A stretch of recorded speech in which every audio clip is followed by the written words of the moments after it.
You're painting a fantasy. And I don't see it as a fantasy. I mean, I think the fantasy is using the system to think that it's going to bend to our will.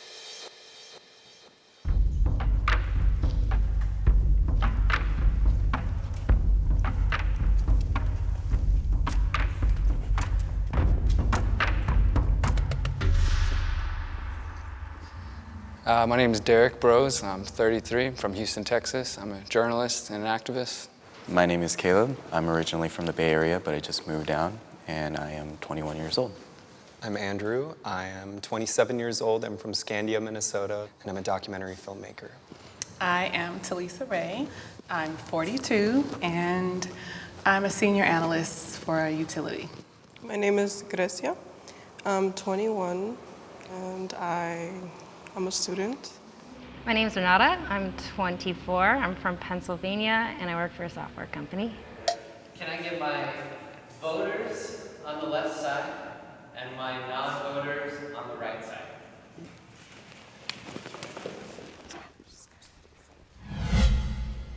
Our first statement. I believe my vote matters. Well, I believe my vote matters because I'm a woman, and first it was denied for us. And now I have the opportunity to use my voice. But in addition, I'm able to use my voice as a Black woman. Excuse me, I get a little emotional about that. Considering though we were citizens, Black people, a long time ago, we weren't given really the right, or we were denied accessibility to go to the voting polls. And so I feel like it is my opportunity to go ahead and speak. I have the ability to vote. I have the privilege to vote, so I will do so. And like growing up, like my older sister wasn't able to vote until like a couple years ago because she's autistic. And since it's the whole guardianship thing, and it was actually until a couple years ago that people under guardianship were able to vote, and also because of the undocumented people that are around me in my family, all the formerly incarcerated people that are disproportionately affecting, Black people. I think it's always important to vote, not for myself, but for them. I come from Minnesota, and I think it's a very civically involved state. I always thought everybody kind of voted, and when I was going into college, I was a part of this campaign called the Vote No campaign, which was to turn down a constitutional amendment which would have made it illegal for gay people to get married, and I am gay, and so I got involved in that campaign to try to prevent it from happening. And we went from a very low approval rate of same-sex marriage in Minnesota to, in just less than a year, a very large approval rate, and we ended up defeating that constitutional amendment and eventually became one of the states that legalized same-sex marriage. I'm part Seminole as well, and our ancestry, the same thing, has been denied different, I hesitate to call them rights because I don't think things that the government gives you are rights. They're more like privileges, so I don't really know if I would call it that, but I definitely understand them denying us certain privileges in the past, and how now that we have those privileges, sometimes we feel inclined like, well, my ancestors didn't get to do this, so I need to do this. But I still hesitate to say that my vote matters. Now, there are some instances, like, for example, you were talking about gay marriage, and I think maybe on a local level we could see the impact of our actions.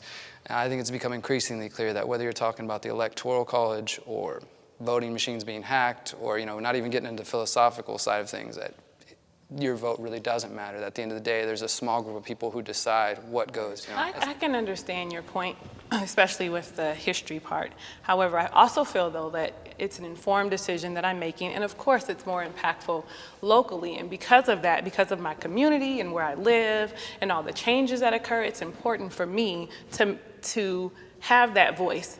Even if there's that off chance that it may not really be effective, it's my right to use that voice. And I'm sure you can understand that. I think my vote does matter to an extent where it shows that I agree what's happening politically. And since I do disagree with what's going on politically, and I don't believe that this country has a true democracy, that's where I think my vote doesn't matter at that point. For me, I'm more of a moderate, but I do lean a little bit conservative. But from being in California, the votes are going to be towards more Democratic votes. Personally, I don't think my vote would matter, when I'm voting for the primary. The way I see it is that I vote every single day. I vote with my actions. I'm very involved in my community. What drives me crazy, I guess, is just that every 2 to 4 years, people all of a sudden pop up and act like they know what's going on around the country just because the TV or the internet's telling them, oh, it's that time to pay attention again. And so they get ready to, and then you get to the point where some people are shaming those who choose not to participate, So, I guess just for me, I want to encourage more people to vote, like, with their very being, not just, like, write on that slip of paper or press that button and, like, okay, that's it, I'll worry about it again in 2 years, 4 years, whatever. I consider myself patriotic. Yeah.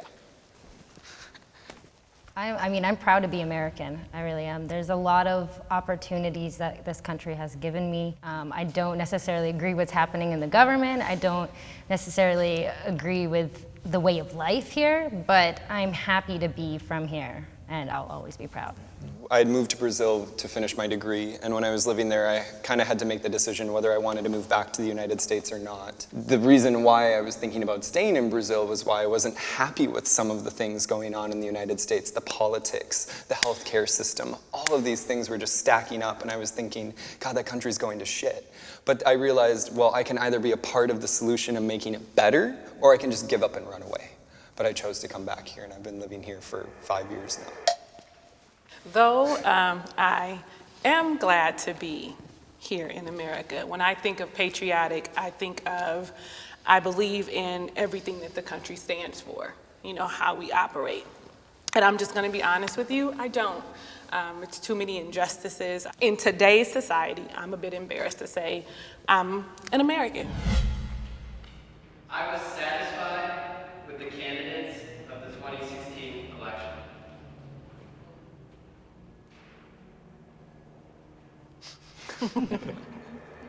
That whole lesser of That's two the lesser evils. of two evils, that's exactly. The lesser of two Why evils. does it have to be two evils? Yeah, exactly. Why not Why no two? evil?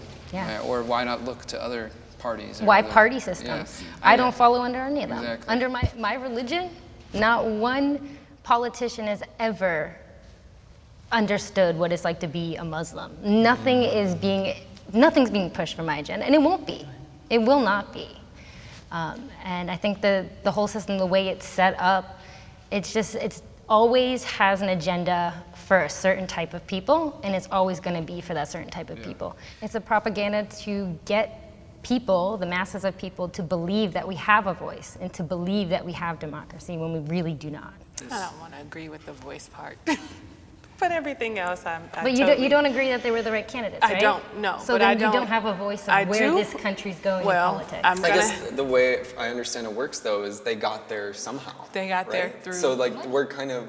Oh, but they Well, no, they but I mean- cheated their way there. I mean, but even when somebody like Bernie Sanders tries to say, hey, we're going to use all our grassroots delegates and we're going to challenge the system using their own rules, well, then they just change the rules at the end. I guess that's why I feel like we should vote, though, especially right now for the primaries. It's like, I don't think we should give up. It sounds like you guys have given No, up. not at all, not at It's all. not giving up, it's just approaching it in a different way. To me, Because how do you continue wanna approach it? build- I was going to say, though, as an activist, aren't you trying to promote change through your actions? But through people's minds, not through the political system. Well, for me, I didn't vote for either two candidates. I wanted John Kasich to win the Republican Party, but he didn't.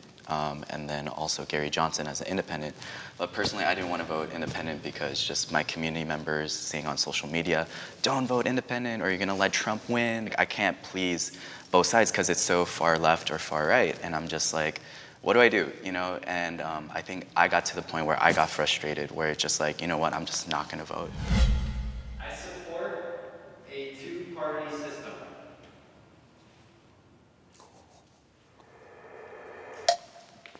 I just feel that our current system is not inclusive of everyone's thoughts and ideas. Yeah, like when we create a binary, we force people to choose one thing or the other. And that exists like in all aspects of, being a person and participating in, politics.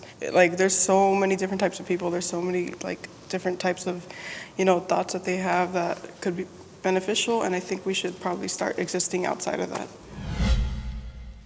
I believe change starts from the bottom. Yeah, I think it's the bottom is us as individuals, since we're considered, the bottom, the last resort, the voice that's, small. I think that we're the bottom, and so we start with the change. Change starts with us when we look in the mirror and how we see ourselves and how we see other people. I believe that's where it starts. Yeah, absolutely. I think that really the smallest minority, we talk about a lot of different minorities, but the smallest minority that is always under threat is the individual.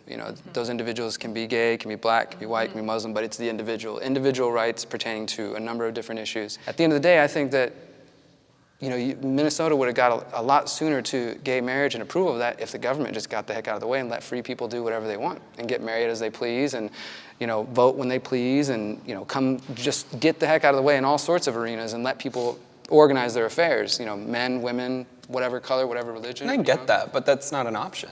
I think you're painting a fantasy, and I don't see it as a fantasy. I think the fantasy is using the system to think that it's going to bend to our will. That wasn't an option. That's not a choice. It's like you could say the same thing about women's rights, African American rights, and I believe the same.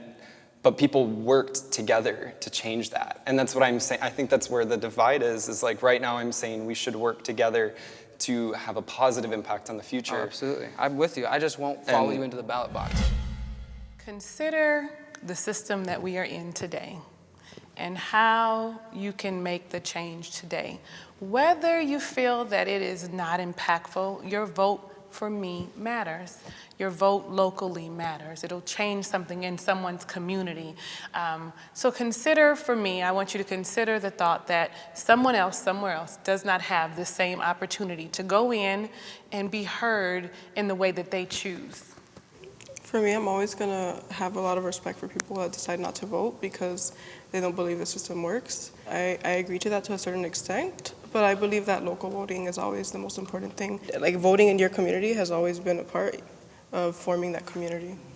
I think for now on, it's just more like I hope that there are people who won't be too far right, too far left, and that we could all just kind of chill out, and that I could just vote because it's my opinion and my ideas, and that I hope that no one belittles me for that opinion that I might have. It might not be popular or it might not be trendy on social media, but that it will be just accepted and that I don't need to take one side or the other side.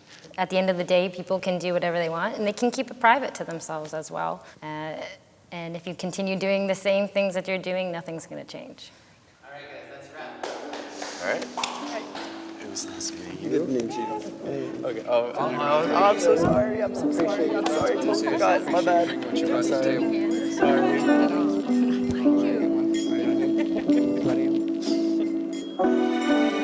Hey guys, Jason from Jubilee here. Thank you so much for watching another episode of Middle Ground. As always, we love hearing from you guys, and we'd love to hear your thoughts in the comments below. Let us know if there's something that you disagreed with or agreed with. We love seeing that discussion and creating this radical empathy. As always, make sure you click to subscribe to more videos from Jubilee. Make sure to hit the bell for notifications. Click here to watch more videos, and we'll see you guys next time. Live greater.